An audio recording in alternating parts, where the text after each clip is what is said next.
Hey,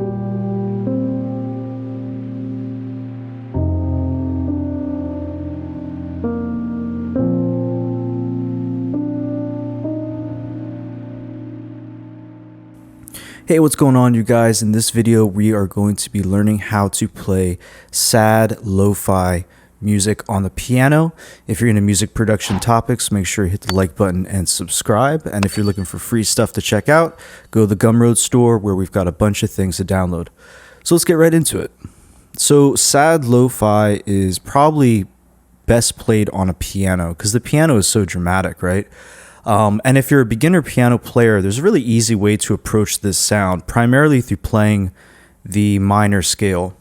And I particularly like the C minor scale because it's kind of related to the first scale that a lot of piano players learn, which is the C major scale. The C minor scale goes like this.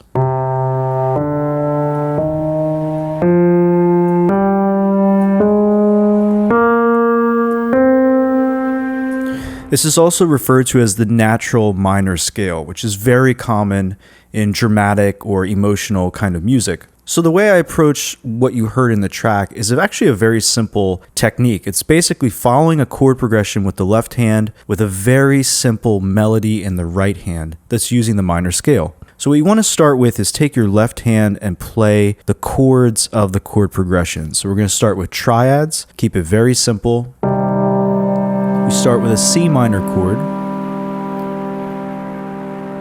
Then we're going to take our pinky, keep your thumb where it was.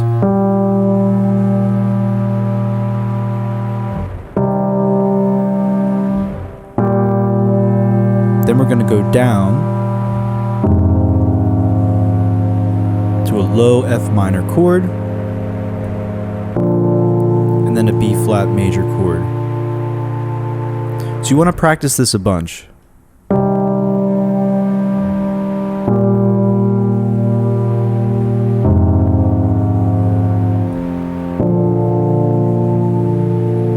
Once you get that down, you can start to add the melody in the right hand.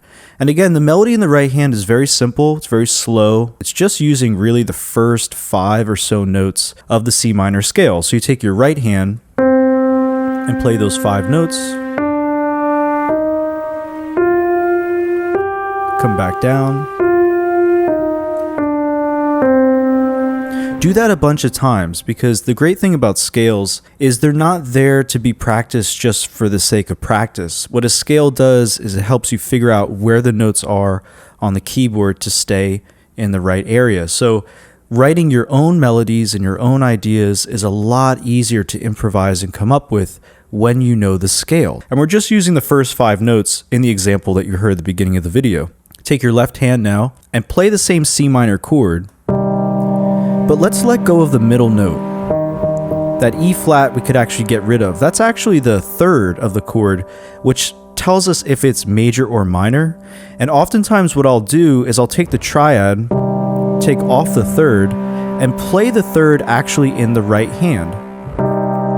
So notice how this note moved up an octave into the melody hand in the right hand.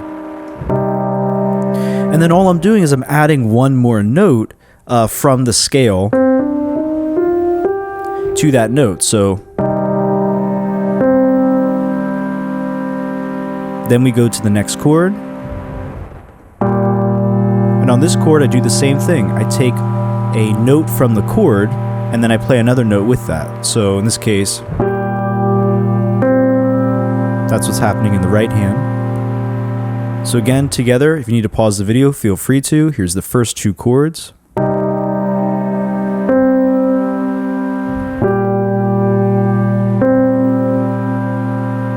Now the 3rd chord is obviously the F minor chord, which we played all the way down here.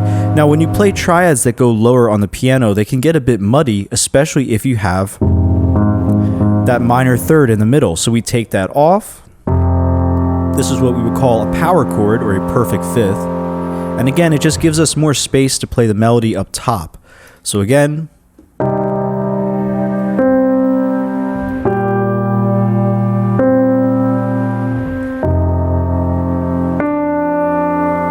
those are the 2 notes for that chord.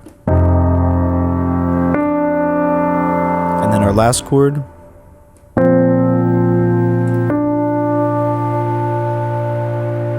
So those are the last two chords right there.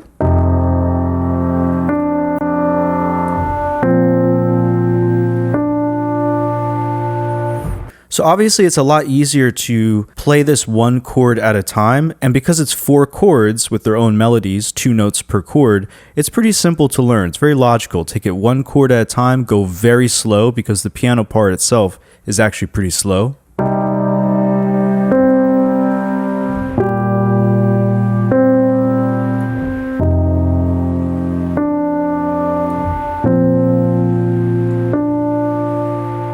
And it's a great way to learn how to play with both hands on the piano. And again, the melody you can improvise. You can make up your own melodies using the C minor scale. Notice how my right hand, when you play along with me, is not really going anywhere.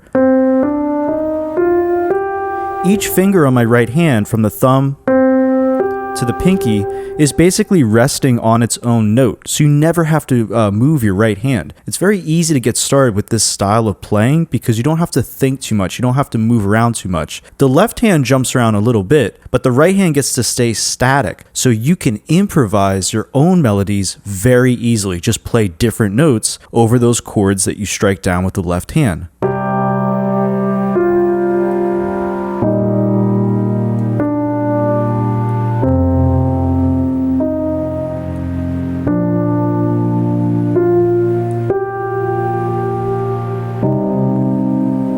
Completely different melody, but because my right hand is just resting there, it's very easy to make up new ideas. And just by playing a piano slowly, it's going to create that sort of sad lo-fi sound. So yeah, if you enjoyed this video, got something out of it, make sure to hit the like button and subscribe, and I will see you later. Have fun.